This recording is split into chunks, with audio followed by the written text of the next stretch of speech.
Les évangiles désignent un moment de l'histoire qui redéfinit tout, la mort de Jésus-Christ. Il ne s'agissait pas simplement du décès d'un grand enseignant ou d'une figure révolutionnaire. C'était quelque chose de bien plus profond. Jésus, le Fils de Dieu, est mort sur une croix. Cette mort, selon les évangiles, avait un but. Ce n'était pas la fin, mais un nouveau commencement. La mort de Jésus était un sacrifice. Il a pris sur lui le poids du péché de l'humanité, ce qui nous sépare de Dieu. Les évangiles décrivent comment les ténèbres sont tombées sur la terre lorsque Jésus a rendu son dernier souffle. Cela symbolise la gravité de ce qui s'est passé. C'était un événement cosmique aux implications éternelles. L'idée de rédemption est essentielle pour comprendre l'impact de la mort du Christ. Dans les temps anciens, la rédemption signifiait racheter quelque chose de perdu ou de captif. Cela impliquait généralement un prix, une rançon. Les évangiles enseignent que la mort de Jésus était cette rançon. L'humanité était esclave du péché, séparée de Dieu. Jésus, par son sacrifice, a payé le prix pour nous libérer. Cet acte d'amour et d'altruisme a comblé le gouffre entre Dieu et l'humanité.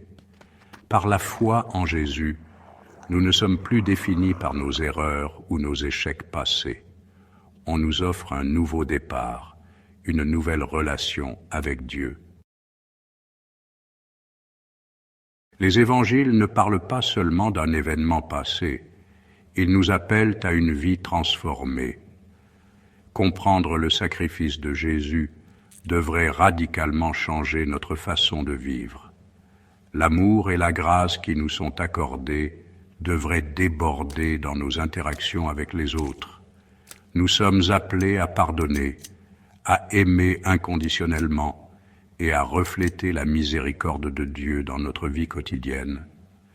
Vivre à la lumière de la croix signifie embrasser l'humilité et servir les autres. Cela signifie défendre la justice et faire preuve de compassion envers les marginalisés. L'impact de la mort du Christ s'étend au-delà de notre réalité présente. Les évangiles parlent d'une espérance future, d'une promesse de création restaurée, un nouveau ciel et une nouvelle terre. Cette promesse ne concerne pas seulement un lieu physique, mais une existence renouvelée où le péché et la souffrance n'existent plus.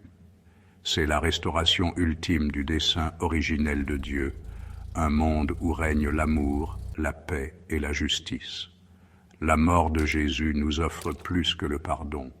Elle nous offre un avenir plein d'espoir.